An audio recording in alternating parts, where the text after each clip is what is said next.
নমস্কার বন্ধুরা, আমি অ্যাস্ট্রোলজার মৌ বিশ্বাস।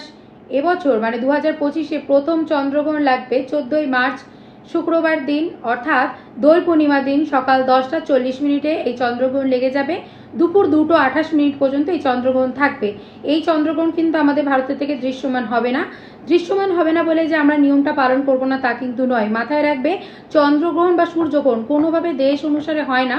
চন্দ্র সূর্য পৃথিবী নিয়ে গ্রহণ হয় এবং শাস্ত্র অনুসারে বলে যখন মানে সূর্যকে বা চন্দ্রকে রাহু যখন গ্রাস করতে যায় সেটাই গ্রহণে পরিণত হয়। তো এই গ্রহণ চলাকালীন কিন্তু আমাদের প্ল্যানেট অনেক নেগেটিভের দিকে যেতে পারে, ট্রানজিটে অসুবিধা হতে পারে, অরা ডিস্টার্ব করে যায়। তো তুমি পৃথিবীর যে প্রান্তেই থাকো না কেন, গ্রহণটা অবশ্যই মানা উচিত বা এই সময় সতর্ক থাকতে হবে।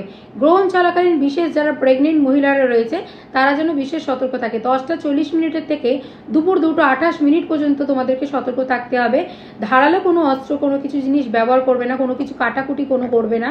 এই মুহূর্তে একটু রেস্টে থাকার চেষ্টা করবে, ঠাকুরের নাম গান করার চেষ্টা করবে, হনুমান চালিসা অবশ্যই পাঠ করো, নিজেদের ধর্মকথা শোনো, ধর্ম আলোচনা করো, শাস্ত্র নিয়ে থাকো, এই সময় ভালো হবে। নিজেরা যদি হনুমান চালিসা পড়তে না পারো, আশেপাশে কোথাও হনুমান চালিসা গান চালিয়ে রেখে দিতে পারো, সেটা শুনতে পারো, বা অন্য কেউ পড়ে দিচ্ছে সেটা শুনতে পারো, ভালো হবে। লিকুইড কোনো কিছু খাবার খেতে পারো, মাছ মাংস ডিম মানে আমিষ জাতীয় জিনিসকে একটু অ্যাভয়েড করে চলবে। এই সময় অবশ্যই একটু সাবধানে থাকার চেষ্টা করবে, বাইরে বেরোবে না। যদি খুব প্রয়োজন হয় তাহলে, যদি বেরোচ্ছ তাহলে কিন্তু অবশ্যই রাম নাম জপ করতে করতে বেরোবে, যাতে যাতে কোনো রকম বিপদ না আসে। কারণ এবছর মঙ্গলের বছর, এমনিতেই অনেকের ক্ষতি হচ্ছে, সেই জন্য যাতে তোমরা ভালো থাকো সেই জন্যই সতর্ক করছি। একটা জিনিস মাথায় রাখতে হবে, যে জায়গায় গ্রহণের ছায়াটা পড়ে সেখানে নেগেটিভ প্রভাব অত্যাধিক বেশি, সেই জন্য সেখানে পালনটা অনেক বেশি করেই করতে হয়।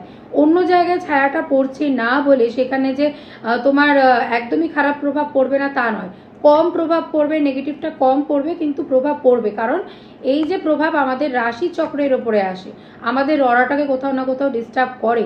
সঙ্গে সঙ্গে কোনো কিছু কিন্তু নেগেটিভ আমাদের সঙ্গে হয়ে যায় না, পরে হবে। আর যখন হবে তখন নিশ্চয়ই বলে তখন হবে না যে কি কারণে প্রবলেমটা হচ্ছে। তো তার জন্য সতর্ক থাকা উচিত, বিশেষ করে যারা প্রেগনেন্ট রয়েছে তারা সতর্ক থেকো। এই ভিডিওটা সবাইকে শেয়ার করে দাও যাতে প্রত্যেকটা প্রেগনেন্ট লেডিরা জানতে পারে এবং এই গ্রহণ চলাকালীন তারা যেন সতর্ক থাকে। আর অবশ্যই এই গ্রহণের দিন কোনো রকম শুভ কাজে নতুন কিছু করার চেষ্টা করবেন না, এই সময়টা অ্যাভয়েড করার চেষ্টা করবেন। গ্রহণ ছেড়ে যাওয়ার পরে তখন আপনারা কোনো কিছু পুজো পাঠ অবশ্যই করতে পারেন।